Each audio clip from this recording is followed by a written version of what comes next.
Pessoal, hoje o Luca Bassani tá ansioso, hein? Porque tá caindo um monte de bomba lá na Ucrânia. Então ele quer entrar já para falar conosco sobre esse conflito sangrento em que morre diariamente milhares de russos e principalmente ucranianos. Os especialistas falam uma proporção de 7 ucranianos para cada russo, em que a OTAN continua incentivando a Ucrânia a uma guerra que ela não pode ganhar e que está vitimando a sua população cada vez mais. Já se fala, os especialistas, na perda hoje de 20% do território da Ucrânia de maneira irreversível e, a prosseguir essa guerra, 40% do território ucraniano. É muito triste tudo isso, porque não tem pessoas capazes de sentar e abaixar o fogo, moderar a temperatura.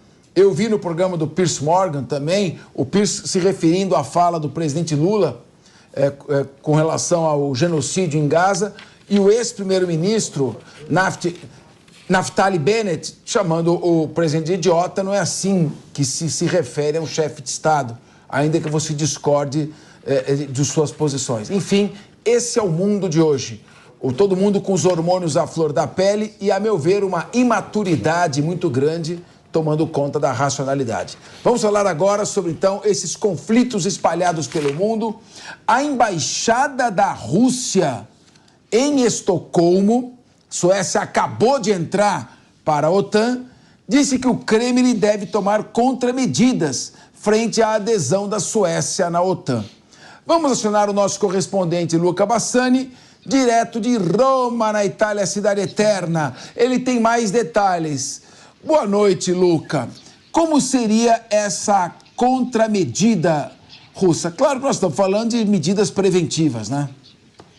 Exatamente, Capês. Boa tarde a você, a todos que nos acompanham aqui no Linha de Frente. Assim como aconteceu durante a entrada da Finlândia na OTAN no ano passado, a Rússia também anunciou agora contramedidas para poder conter o avanço da OTAN ou até mesmo mostrar uma resposta à altura. Vale a gente ressaltar que o caso sueco, todavia, ele é diferente do caso finlandês, porque a Suécia não faz fronteira com a Rússia, ao contrário da Finlândia, que tem 1.300 quilômetros de fronteira com os russos. Nesse sentido, o Kremlin anunciou uma série de medidas estratégico-militares. Provavelmente isso envolva maior patrulhamento no Mar Báltico, afinal, essa seria a única fronteira, de fato, que a Suécia teria com a Rússia, uma fronteira marítima, se assim podemos dizer, mas em relação a outras medidas mais expressivas, isso provavelmente não significa uma grande mudança. Vale a gente ressaltar que, apesar da Suécia ter aprovação agora dos outros 31 países membros da OTAN para entrar na Aliança Militar Ocidental, essa entrada de maneira oficial deve ser referendada pelo menos até o meio deste ano, para que de fato a bandeira sueca seja hasteada também em Bruxelas, na sede da OTAN, conjuntamente com as outras 31 nações. Isso é a quebra da neutralidade histórica dos suecos depois da Segunda Guerra Mundial. Eles que optaram por essa posição, mais ou menos como que a Áustria também optou por não tentar se alinhar em nenhum tipo de força durante a Guerra Fria, mas, de fato, a Suécia já é um país muito próximo do Ocidente, seja na sua política, seja na sua organização militar,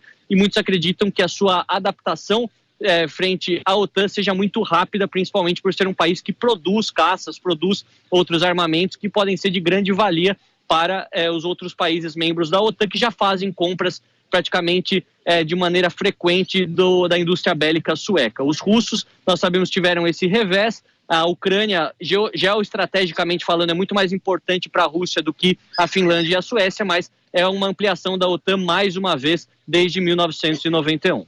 Agora, o presidente da França, Emmanuel Macron, disse que, embora ele seja contra o envio de tropas da OTAN para lutar on the ground diretamente contra forças russas, ele não descartou esta possibilidade.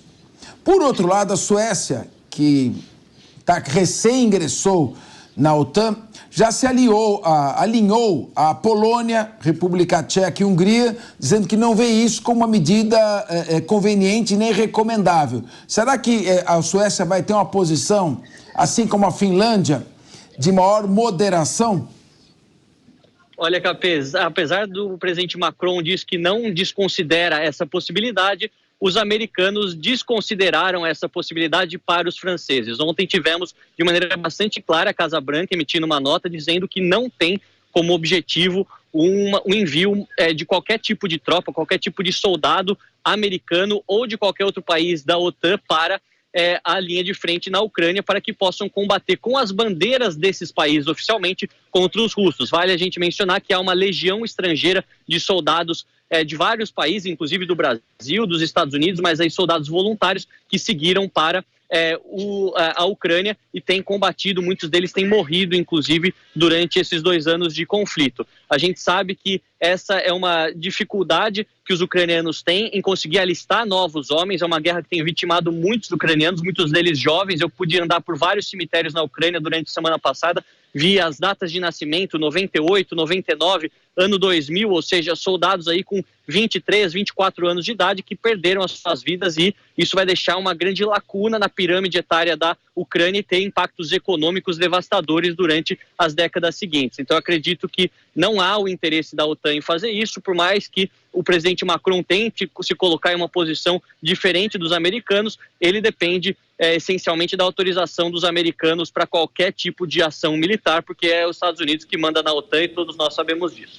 Exatamente. Só a história vai poder mais tarde julgar, mas eu me arrisco a dizer que esse sangue de jovens russos e ucranianos está nas mãos do Putin, do Zelensky, do Biden, do Stoltenberg e dos presidentes aí que endossaram essa guerra, e principalmente do Boris Johnson, que em março de 2022 arrancou o presidente Volodymyr Zelensky da mesa de negociações com Putin em Istambul, quando se aventava a possibilidade da retirada dos territórios ocupados em troca da neutralidade da Ucrânia e não ingressar na OTAN. Mas vamos falar agora de outro conflito que já começou desde o dia 30 de novembro de 1947. E como guerra civil, e virou uma guerra entre israelenses e árabes desde o dia 15 de maio de 48, e não tem hora para parar. O assunto é esse conflito sangrento entre Israel e Hamas. Os dois lados indicaram que não existe um acordo iminente de cessar-fogo na faixa de Gaza. Péssima notícia, sobretudo para os parentes dos reféns que aguardam desesperados por sua volta. E, além disso, os rebeldes Houthis, o que esses caras estão aprontando no Mar Vermelho, estão parando 95% da marinha mercante. Esses rebeldes Houthis ameaçaram seguir com os ataques no Mar Vermelho caso os israelenses sigam atacando os palestinos. Luca, quer dizer então que agora, graças aos Houthis, nós vamos voltar para aquela rota do século XVI, contornando a África, passando pelo Cabo das Tormentas, depois virando da Boa Esperança, para chegar até as Índias Orientais? Meu querido, o Bartolomeu Dias passou pelo Cabo das Tormentas, virou Cabo da Boa Esperança, mas depois ele naufragou. Então, me diz aí como é que vai ficar essa questão, os Houthis continuando a atrapalhar o comércio internacional, sem intervenção da China e nenhum acordo iminente de paz pelo menos cessar fogo, entre o grupo terrorista Hamas e o exército israelense.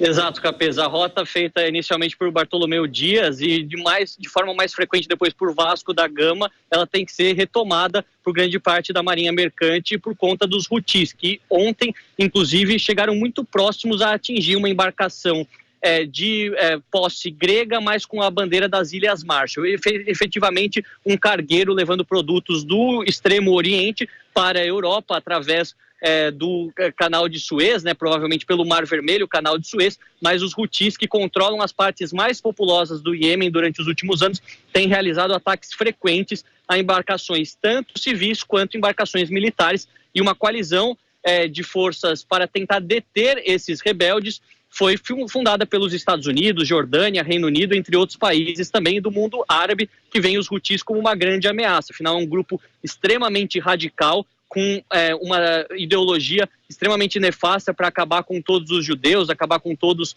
os israelenses, com os Estados Unidos, morte à América, aquilo que eles costumam de fato dizer em muitas manifestações. E agora, inclusive, as empresas dos cargueiros estão já dobrando os salários dos marinheiros para conseguir dar conta da periculosidade dessa rota. Inclusive, vale a gente ressaltar que os cargueiros que não podem fazer o trajeto pelo Mar Vermelho e o Canal de Suez até a Europa demoram entre 9 e 12 dias a mais para fazer esse deslocamento, que obviamente aumenta os custos de transporte e esse custo é repassado para todo o consumidor final. Então é de um interesse não só pela paz que isso acabe, mas também para a questão econômica. Os Houthis disseram que parariam de vez com os ataques caso Israel abandonasse a sua operação militar dentro da faixa de Gaza, algo que nós sabemos que não vai acontecer, pelo menos enquanto Netanyahu for primeiro-ministro, e isso deixa claro que esses ataques deverão continuar, infelizmente, atingindo a vida de muitas pessoas em torno do mundo, até aquelas que não estão diretamente envolvidas com o conflito por conta da Marinha Mercante, que serve a todos nós, né? Meu querido Luca Bassani, teve alguma repercussão, a gente já conversou sobre isso. O Piers Morgan entrevistou o Naftali Bennett, que é um judeu americano que acabou, acho que, se naturalizando israelense. Ele integrou, inclusive, as forças de defesa de Israel, foi primeiro-ministro no período aí curto da pandemia, e ele perguntou sobre a fala do presidente Lula, classificando como genocídio. Ele não usou a palavra holocausto, né? Ele falou genocídio, né? E aí ele deu uma suspirada e disse, é um idiota, se referindo ao presidente Lula. It's an idiot. Well, he's an idiot. Houve alguma repercussão nos Estados Unidos, na Europa, em Israel, sobre essa declaração, ou a coisa passou e realmente não teve nenhuma influência para piorar ainda mais o quadro de quase rompimento diplomático entre Brasil e Israel? Olha, Capês, vale a gente mencionar que Naftali Bennett ele é ainda mais de extrema-direita do que Netanyahu. Se a gente for olhar do espectro político dentro de Israel, ele é de um partido que está ainda mais à direita do que o Likud, que é o partido governista, o partido de Netanyahu.